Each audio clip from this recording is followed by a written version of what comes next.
listening to The Bucket List with Beefy and Diana Simons.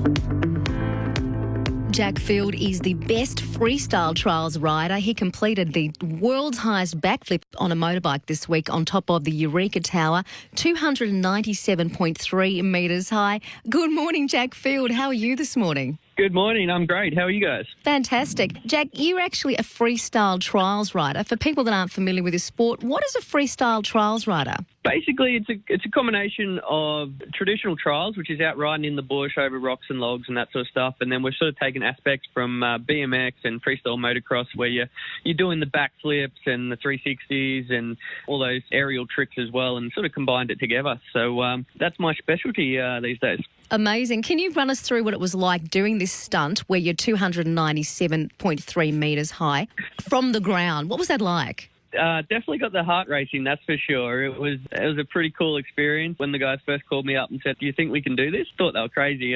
But there's no way someone's going to be able to get the ramp there. But I was like, sure, if we can make it happen, I'm in. Once we got up on top of that building, it had to be focused, that's for sure. Now, you said you've done some pretty insane things in your life, but this certainly takes the cake in terms of nuts. Jumping on top of the Eureka Tower. What was going through your head while you were doing that? I mean, you wouldn't have had time to look at the scenery, surely, while you're actually going through the air. No, that's it. Mentally, it's pretty tough getting up there. And even though the room is quite big up on top, I did a lot of training in the exact sort of size dimensions.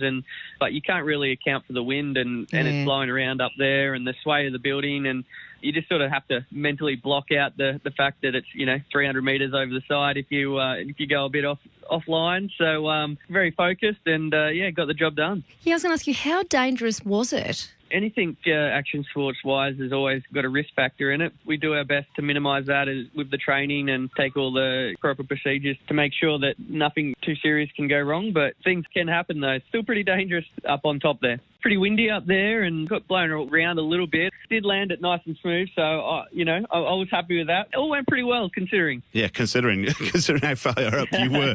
You actually did this stunt to promote the Oz X motocross event, Marvel Stadium, on November 30. Super excited for that. Oz X Open, going to have some of the top freestyle motocross riders and supercross riders from around the world battling it out. I just can't wait to get down there. Going to have a full-size supercross track like you'd see in the States or in Europe. It's going to be amazing. Jack, you were freestyle motocross trials world champion a while ago. Is that still a competitive circuit for you, or are you kind of focused on supercross events nowadays? A little bit of everything. Doing a lot of movie and TV stunt work. Been a big part of my job lately. Now, outside of the world of bikes, our show's called The Bucket List. Are there any sporting events you want to travel to get to and go and see for yourself? I think getting to Dakar would be pretty awesome. So to go Toby check that Price out. style. There you go. Might get over there this year. Not sure. I'll be in Dubai around the same time. I might be able to head over there this year. I think it's in Saudi. Not too far to trip over there. But that'd be a pretty amazing event to go and check out, I think. Awesome. If you want to get to see this Supercross event at Marvel Stadium, it's on at November 30. You're going to see Jack Field. I'm pretty sure Chad Reed's coming back as well, so that will draw an absolute monster crowd. Thank you so much, Jack Field, the best freestyler trials rider who completed the world's highest backflip on a motorbike on top of the Eureka Tower,